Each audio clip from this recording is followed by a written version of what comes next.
Pakistan stock exchange में कारोबारी हफ्ते के दूसरे रोज़ मंगल 27 मार्च 2018 को मार्केट में तेज़ी का रुझान देखा जा रहा है। PSX 100 इंडेक्स 163 पॉइंट के इजाफे के साथ 45,247 पॉइंट की सतह पर ट्रेड कर रहा है। आज सुबह से ही मार्केट में तेज़ी देखी जा रही है।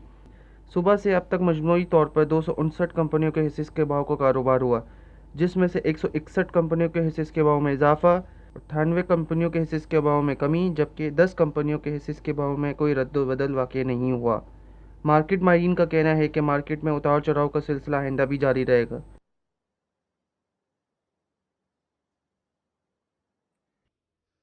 पाकिस्तान में पहली मर्तबा हालात हाजरा के मुख्तसर मगर जामे प्रोग्राम्स, खबरों, तबसरों के अलावा दीगर समाजी, तिजारती, सकाफती, तफरीही, मालूमाती, मजहबी, तालीमी, सेहत और बच्चों के प्रोग्राम्स सिर्फ TNN TV पर।